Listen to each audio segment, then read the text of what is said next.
I want to show you one of my favorite shoulder exercises, particularly posterior focused. This movement I absolutely love because it combines multiple movements together that typically aren't performed very well or problematic. So we've got an upright row that in many people creates either impingement issues or just unpleasant repetitive recovery injuries because our shoulders are really locked in range. Then we've got a rotation of the shoulder, and then we've got a scapular retraction like we see in a face pull, but often actually don't see in a face pull because the loads are too heavy and people get here and never actually do this. So with this movement pulling up and rotating, the weight deloads as you move into these harder components and allows you to actually do them with a lighter load because of the leverages. So what we're gonna do, you can do this with a dumbbell, a kettlebell, or a Kyubel. If you're using a kettlebell, the handle's a bit higher, so you might have to stand on 2 different blocks. Dumbbell, you gotta be careful because it's just gonna kind of spin around and they kind of suck, but if it's your only thing, you can do that. Or you can put a plate on there, but a plate is gonna hit you as well. They all work. This isn't meant to be a Kyubel ad, but the Kyubel does work the best. So that's what we're gonna demo with, so we can skip all that stuff. So grab the rope, and you're gonna get it so that your arms are hanging and the weight is just off the ground, because we want the longest range of motion as possible, but we want to come into full relax. There we go. You can see I've got the band on the back half of this so that the weight's actually loaded in front. What is this? This is gonna create more room. Go ahead and raise this up so that we don't smack our face or hit our chest. It almost kind of raise on the chest, and also the load's in front, so you actually have to pull it back into position.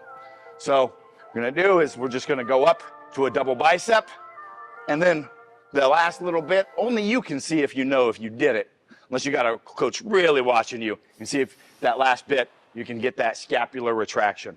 Use a light load on these, 16 to 20 reps. It's gonna feel amazingly light to begin with, and then you're gonna have a fire just lit back here.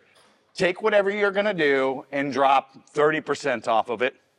Brandon, do you have anything that you would like to add on this movement? Yeah, you really have to earn the right to load it heavily. That's the way I like to put it. Typically, I suggest people start, even a bigger individual like Duffin here, I typically suggest people start in that 10 to 15 pound range, very, very light, until they earn the right to start really pushing load.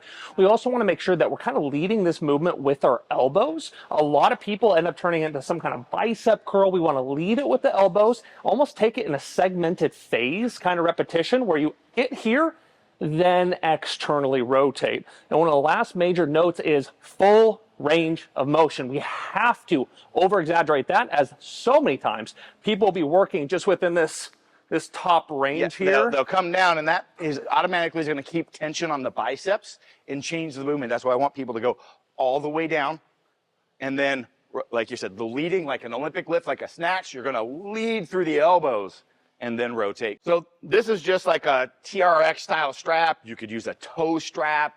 You could use a chain, anything that's just solid, but there's so many choices out there. Just make sure it's not flexible and you can get a good grip on it, okay?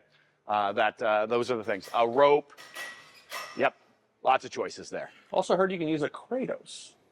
Yes, you can use a Kratos. It's actually really cool. The Kratos is phenomenal for this. Because of the variable load, you can really get the whole range of motion.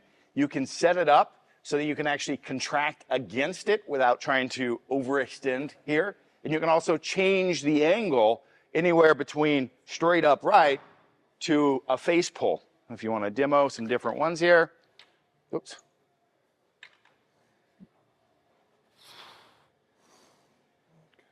All right, I'll do this again. So with the Kratos, it's really phenomenal. You can hit against this hard stop so you don't overextend. So you can hit the isometric. The variable load allows you to work through that full range of motion where you don't hit a stopping point. And you could change the angle. So we've got a little bit of a backward pull. We can start changing it so we're going all the way up to a face pull or anywhere in between. These will light you up using a flywheel. It's just nutty. Feels so good, right? Oh yeah. Yeah, that's the look. That's the look. Ah, All right, that's that's awful. it. That's fucking awful.